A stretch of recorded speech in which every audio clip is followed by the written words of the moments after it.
All right, it's working.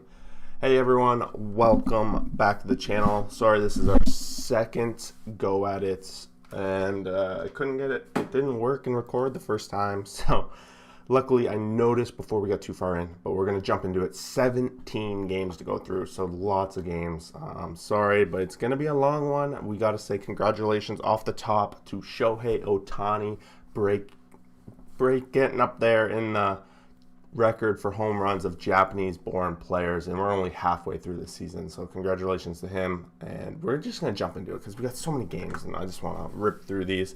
First game, we got Rays 8, Indians 1. They played a doubleheader yesterday, Rays taking both of them, and that sets the Indians down to 9 games lost in a row, and they are free-falling down the standings. Walker wins this one, and the Rays their offense just popped off in this one, as well as they won the next one in good fashion. Kiermaier had a nice 2-hit, 5 RBI night, hitting his second home run of the season. Brett Lowe his 18th, and Phillips his 4th. Again, a couple home runs coming in a 7-inning matchup. None coming. We have Pharrell Reyes hitting his 13th for the Indians, and he's back in the lineup, and he's been doing well, but falling a little bit short. Walker goes 6, 106 Ks. Walker's starting to step up ever since Glass now went down with that injury. Maya goes 2.2, 6 earned runs, 2 strikeouts, and his ERA is up to 7.42. So, yeah, it's been a little rough for him. Second game between these two. Rays pitched a combined no-hitter against the Indians, winning this one 4-0. A couple guys with single hits in here. Wander Franco, his average is up to 2.31 now. No home runs coming in this game. I'm just going to rip through it. McHugh leads things off, and Fleming comes in and closes with another 2.2 inning. Hedges goes 4.1, 4 earned runs, 3 Ks. In the loss, Braves 14, Pirates 3. So the Braves bounce back pretty quickly here after yesterday's loss to the Pirates, and then their offense wakes up with a big 5-run inning and a big 7-run inning on their way to a big rout in this one. They had to come back. They were actually down 3-2 before that big 5th or 6th inning, 5 runs. But Acuna leads the way with 3 hits, 1 RBI, and they also had Dansby Swanson with a 3-hit RBI night. Acuna hits his 24th home run of the season. Almonte his 2nd. On the other side, Stallings hits his 6th of the season. Smiley goes 5, 3 earned runs, 4 Ks in the win. He's now 7-3. He's been cruising a little, picking up the wins at the very least. And Crow was 4.2, 2 earned runs, 4 Ks in the no decision. And then the bullpen comes in and gets obliterated with Underwood Jr. Getting killed the most. White Sox 6, Twins 1. And the White Sox, even though they're dealing with all these injuries all season long, they've been having to deal with these, they still seem to be stepping up and taking care of business. A 15-hit night.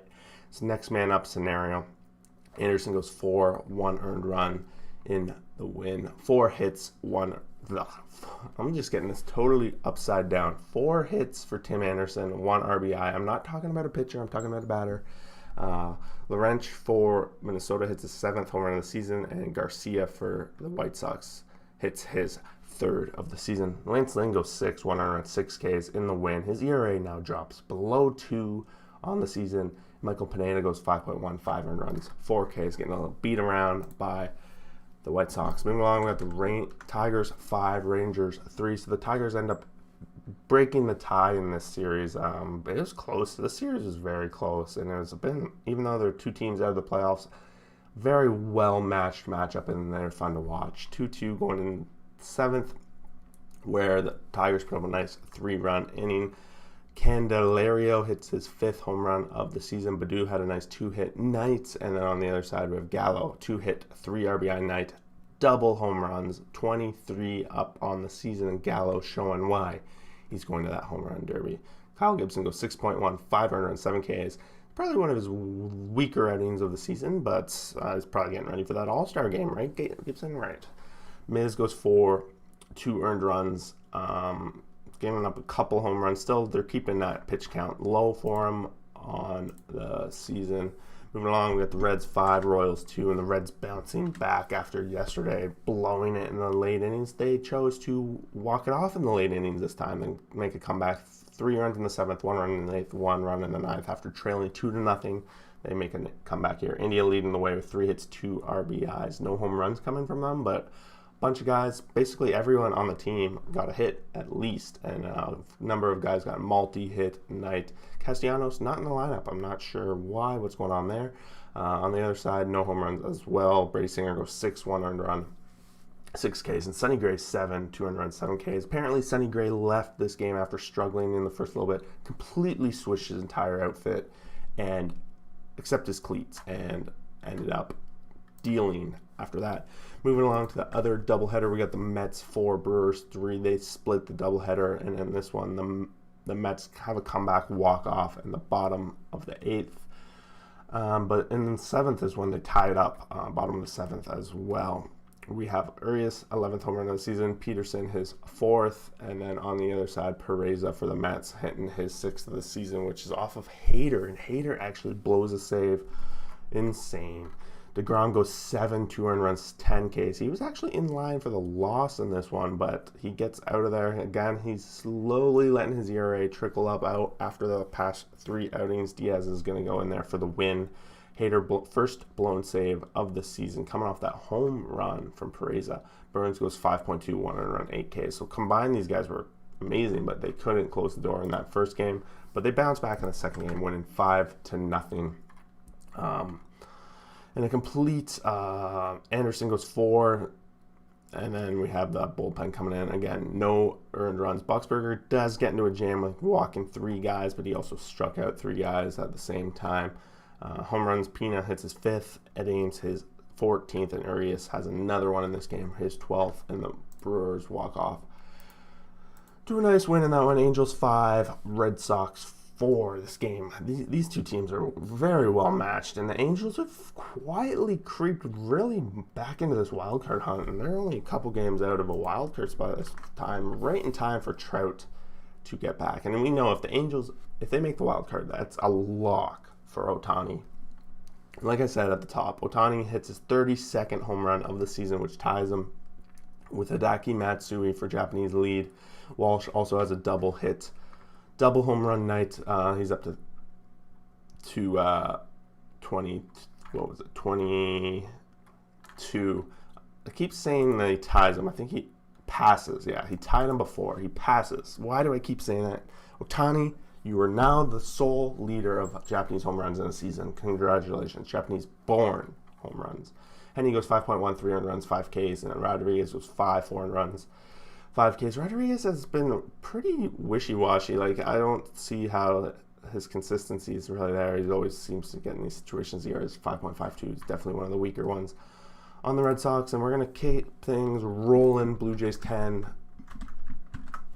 Orioles 2. Blue Jays answering back after yesterday's embarrassing performance. Ryu really stepping up for his team, and he seems to think he turned a corner. 5 innings pitched, 1 earned run, 7 Ks in this one. He went 86 pitches. And Harvey, he's now 3-10 on this season, 3.26 earned runs, 3 Ks. Matt Harvey, he's not going to have a job in the MLB for too much longer, especially in the starter role. But if the Orioles are still giving him a chance, I guess there's something there. Bo Bichette, 16th home run of the season. This one, not too much to say. The Jays were at 7-0, and then they didn't really look back on that one. Marlins 9, Dodgers 6. But what can you say? The Marlins got out to a 2-run lead here, and the Dodgers put up a nice 5 spot that took them the lead. And then the Marlins just keep chipping away. Cooper had a 2 home run night. He's up to 9. Sanchez 3. And Aguilar hitting a walk-off 3-run bomb in the bottom of the 9th to give the Marlins back-to-back walk-off wins against the Dodgers. Back-to-back wins, back-to-back walk-offs.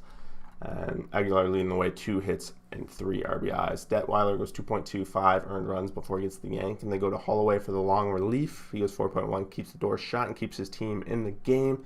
The Dodgers send out the bullpen for a long relief, and White gets the 4-inning long relief situation, and the Dodgers end up losing on this one. Cubs 8, Phillies 3. Cubs finally find a way to win, and honestly, it was a little scary at one point here. They were up 5-0 early against Zach Wheeler, which is no feat in its own, but Philly put up 3 in the top of the 6th, and you start to worry at this point, but luckily for them, they're facing a Phillies bullpen that's can give up a few runs here, and that's what happens. Wheeler goes 5.24 and runs 6 Ks, and Mills goes 5.23 and runs 5 Ks.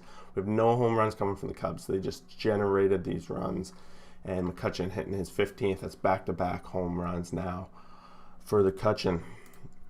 Astros 4, Athletics 3, and this one was back and forth. Like, Oakland had an early lead. Astros put up a 3 spot in the bottom of the third to take the lead, and then the Oakland tied it up top of the 6th. It wasn't until the bottom of the 7th where Tucker hits his 14th home run of the season to take the lead, and they don't have to look back after that. Altuve also hits one in here, 19th of the season. Matt Olson up to 21, and Andrus hits his second. Chaminade goes 6.2, 300 runs, 6 Ks. He's going to get the loss in this one. Not a whole lot of run support, but he did pitch a good outing.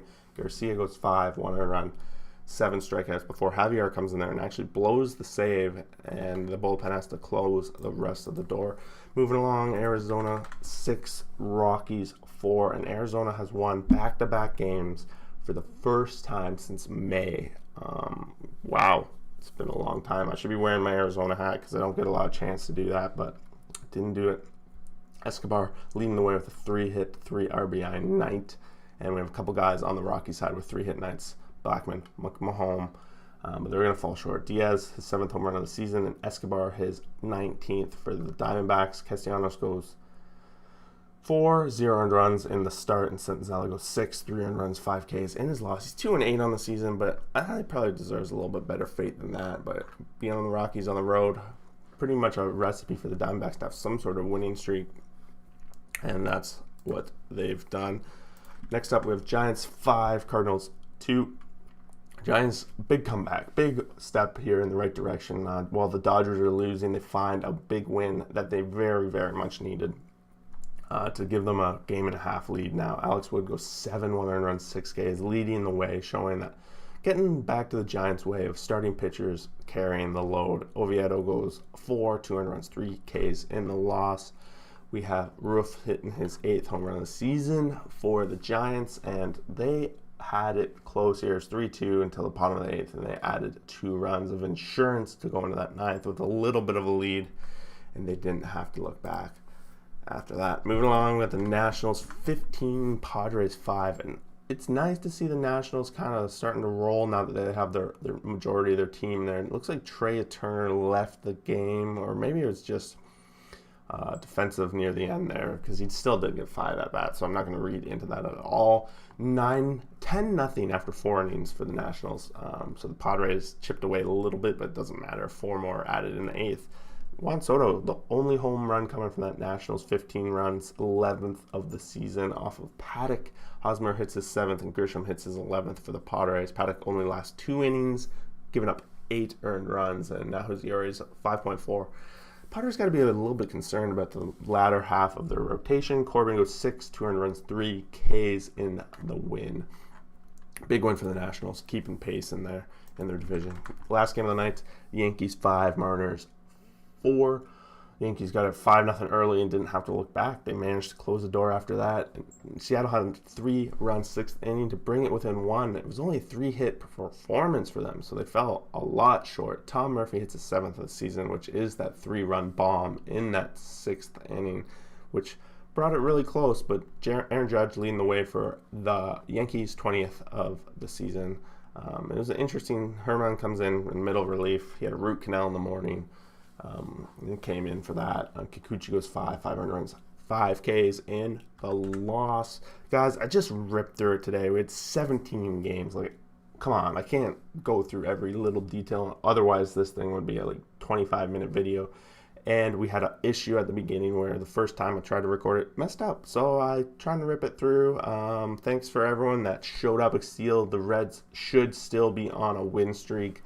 Yeah, man, if it wasn't for yesterday in that blown game, they definitely would be on a win streak. But they're going strong, and they're in a possibility situation here where they can make a run at it. And I'm excited to see what the Reds can do.